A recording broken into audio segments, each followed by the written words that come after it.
Welcome back to Take Care Time, the tales and the exhales of caregivers. I'm your host, Beverly Nance. This series is called Pour, Pause, Pay Attention. There's a moment just before the grapes give up everything they're holding when the press goes still. Winemakers call it the pause. It is the space between pressure and release, between what the fruit was and what it is becoming, between the effort of the harvest and the patience required to wait. Cyndi knew this pause. She learned to live inside of it. This is a story about a woman who made wine in her garage. It is also a story about what she missed while she was paying attention to the grapes, and what she almost lost by the time she stopped.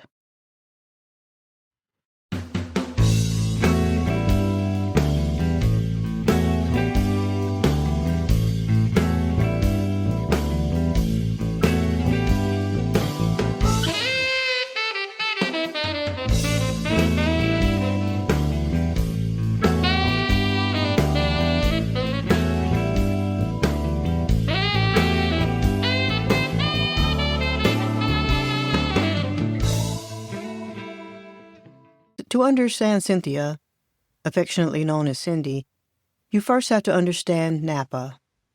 Not the Napa of the wine country brochures, not the Napa of the weekend getaways and balloon rides over golden hills, not the Napa of tasting rooms that smell like oak and lavender and expense. The real Napa. Napa Valley sits approximately 50 miles northeast of San Francisco, tucked between mountains to the west and the Vaca Mountains to the east. The valley floor stretches roughly 30 miles from Calistoga in the north down to the city of Napa in the south. It is narrow, in some places barely 5 miles wide. The rich soil is alive in a way most soil is not. Volcanic rich with minerals that traveled down from ridge lines formed millions of years before anyone thought to plant a vineyard. The climate is shaped by morning fog that rolls in from San Pablo Bay, cooling the grapes at night and allowing them to ripen slowly during warm, sun-soaked afternoons. Wine professionals will tell you that the valley produces some of the most expensive Cabernet Sauvignon in the world, that the land, the air, the particular way light falls on a hillside in October cannot be replicated anywhere else. But the people who live here year-round will tell you something different. They will tell you that Napa is expensive, that it has changed, that longtime residents have been slowly priced out of the town their grandparents built, that the tourism economy created a kind of beautiful pressure, a valley that serves the world's appetite for luxury, while its service workers commute from Vallejo and Fairfield because they can no longer afford to stay. They will tell you that the traffic on Highway 29 during harvest season is a particular kind of patience test. The wildfire season is real and recurring and quietly terrifying. That the valley is stunning and complicated and achingly human all at once. The city of Napa itself, distinct from the valley and often overlooked in favor of its more glamorous northern neighbors like St. Helena and Yountville, sits at the southern end of the valley where the Napa River bends south toward the bay.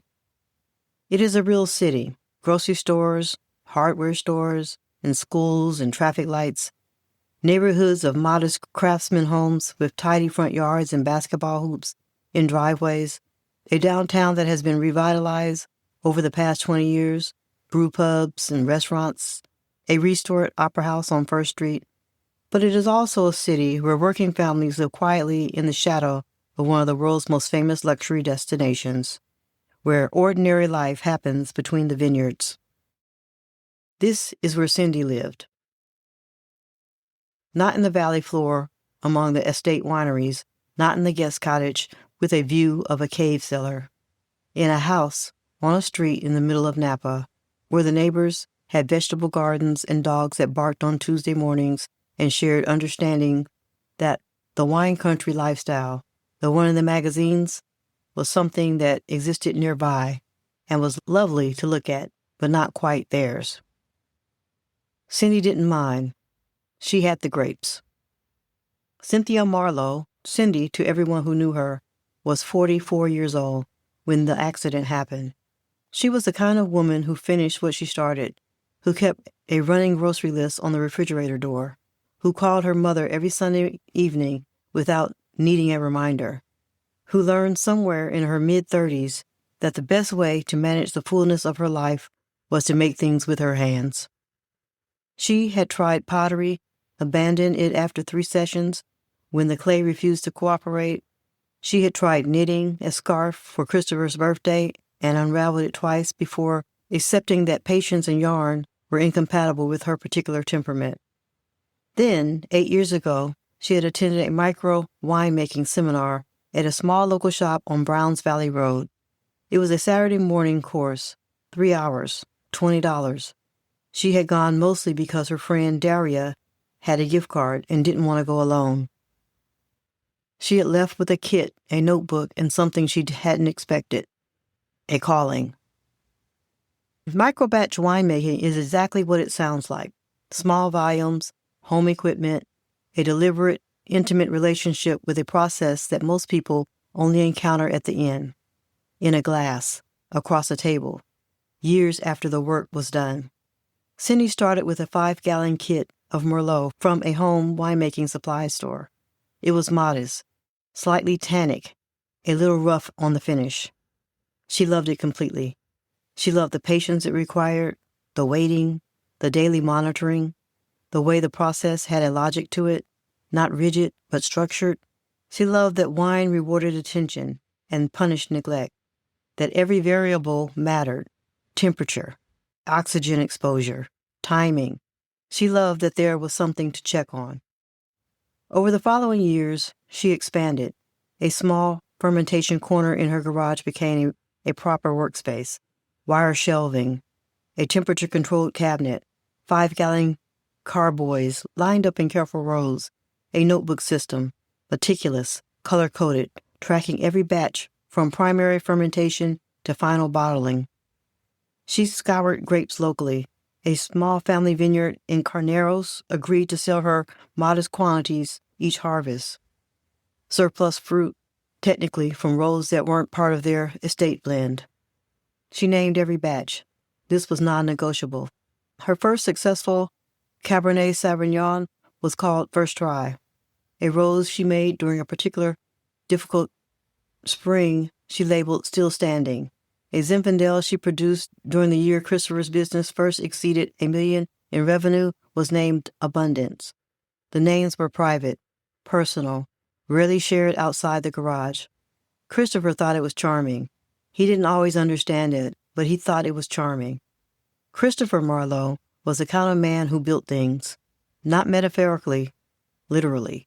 He had started in construction at 19, swinging a hammer for a framing crew in Solano County. He was physical, precise, and constitutionally incapable of leaving a job unfinished. He worked his way through estimating, project management, and eventually, at 31, opened Marlowe Construction, a commercial and residential contractor serving the greater Napa Valley area. By the time he was 42, he had 15 employees, a solid reputation, a pickup truck with the company logo on the door, and a schedule that kept him 5 to 6 days a week on job sites across the valley. He was not a complicated man. He liked coffee with 2 sugars, college football on Saturdays, cooking on the weekends, real cooking, not heating things up, elaborate breakfast that left the kitchen smelling like butter and pepper for the rest of the morning. He loved Cyndi in a way that was steady and undramatic and entirely reliable. He called her on his lunch break most days, not because anything had happened, but because he liked hearing her voice between the noise of the site. They had been married 16 years, no children, a decision they made together early in the marriage. Not without grief, not without revision over the years, but ultimately on their own. Their life was not perfect. No life is. But it was full, shaped, moving in a direction they had both chosen, until a Thursday morning in November. The job site was a renovation project on a hillside property north of the city, a large residential estate undergoing a full structural expansion. The crew had been on the site for 3 weeks. Scaffolding had been erected along the east face of the building to allow access to the second-floor framing. Christopher was not supposed to be on the upper platform that morning. He was there because a measurement was off, and he wanted to see it himself, because that was how he operated, not delegating what he felt required his own eyes. The scaffolding brace on the upper left section had been improperly secured the previous afternoon, a detail that would later appear in an OSHA incident report, a gap between what should have been checked and what was. Christopher stepped onto the platform. The brace gave way. He fell approximately 11 feet. He landed on packed ground, partially on a stack of lumber.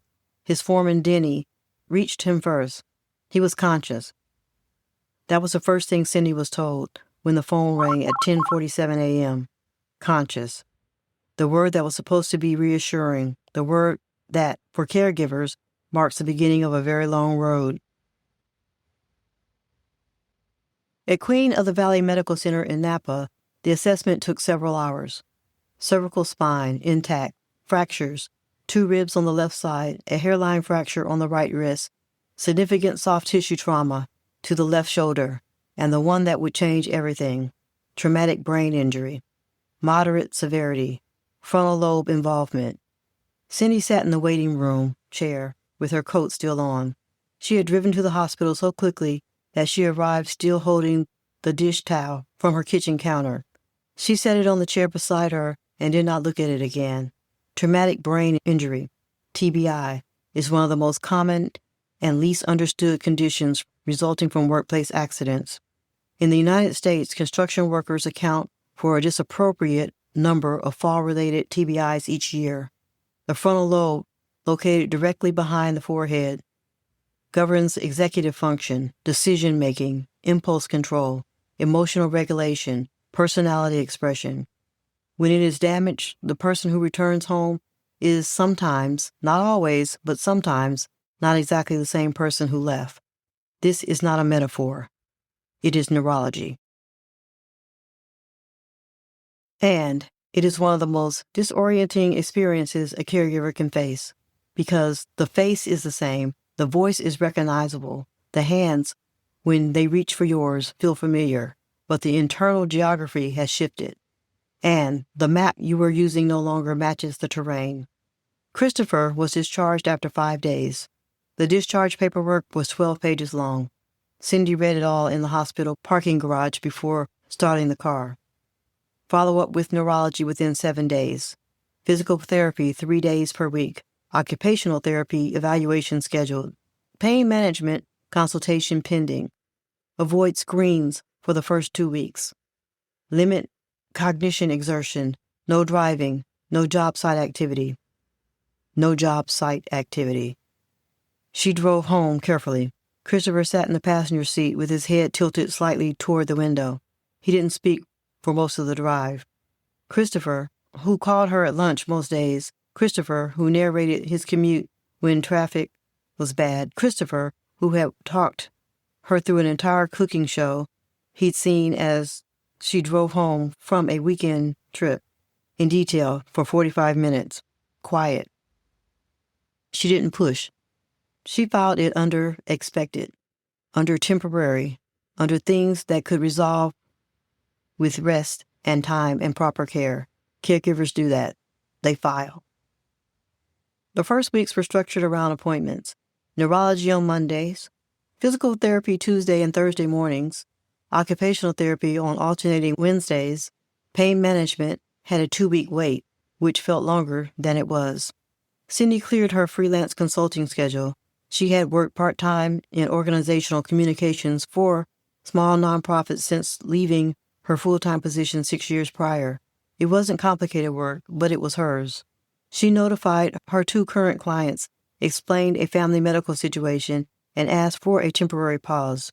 Both clients were understanding. Both found someone else within 3 weeks. She noted this without surprise. She also noted, but did not fully process, that her income had effectively just ended. The days settled into a rhythm that was exhausting in its specificity.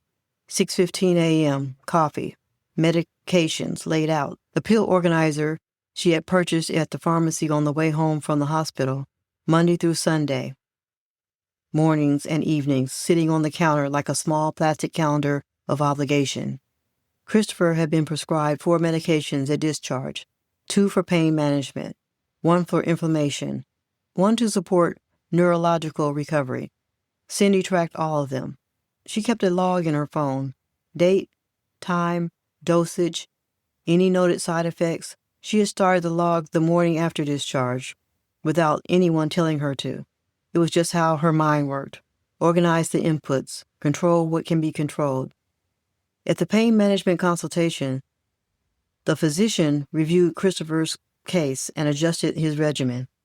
The opioid-based medication initially prescribed in the emergency setting was continued, standard for the level of orthopedic injury he had sustained. The dosage was specific, the refill schedule noted. Cyndi wrote everything down. She always wrote everything down. The garage had been untouched for 3 weeks. This was the longest Cyndi had gone without checking on her fermentation in years. One evening in late November, when Christopher had fallen asleep earlier than usual, the fatigue from TBI is heavy and unpredictable, arriving without warning and lasting longer than seems reasonable. She walked into the garage and turned on the light.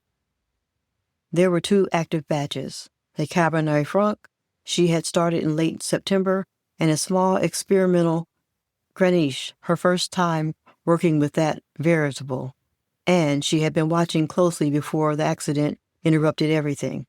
She checked the airlocks, measured the specific gravity, noted temperatures, adjusted a clamp that had slightly loosened.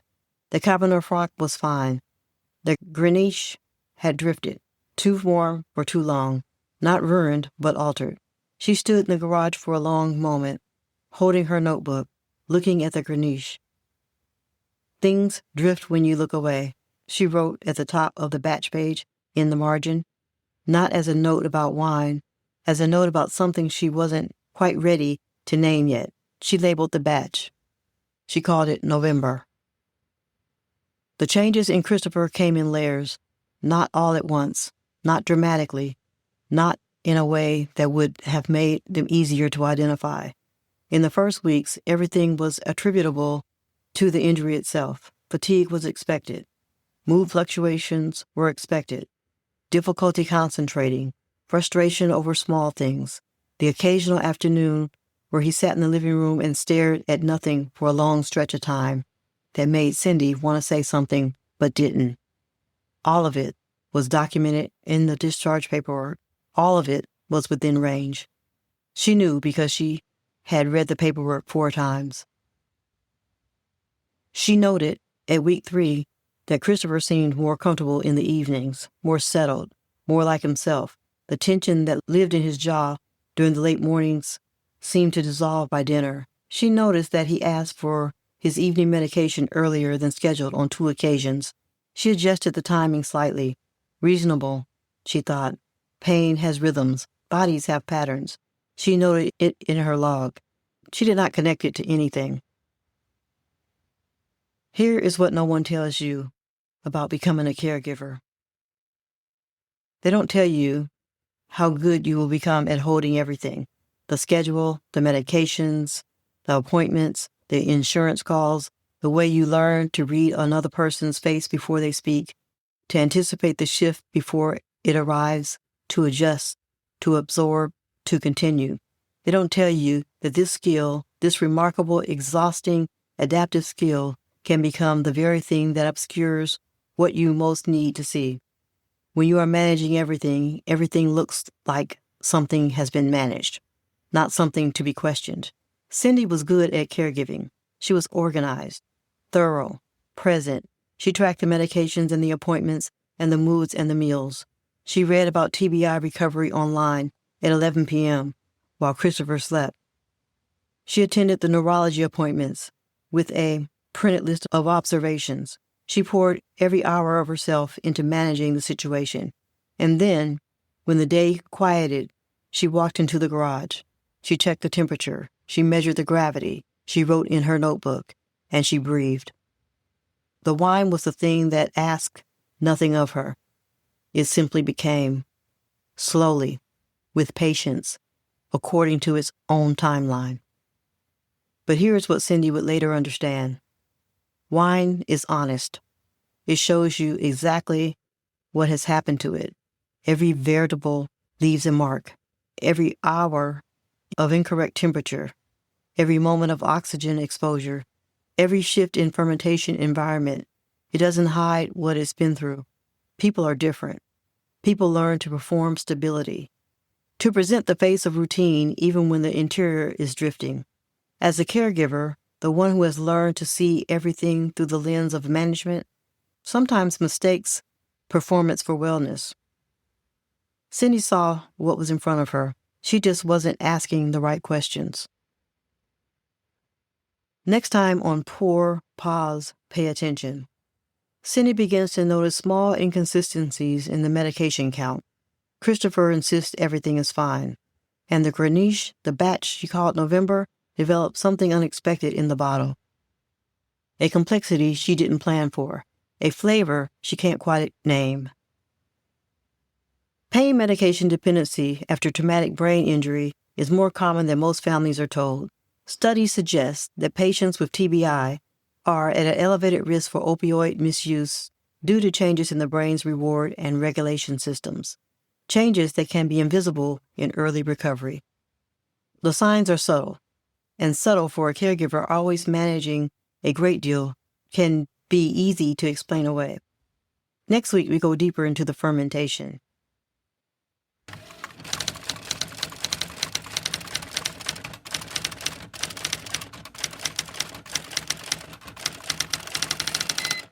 A note as we close.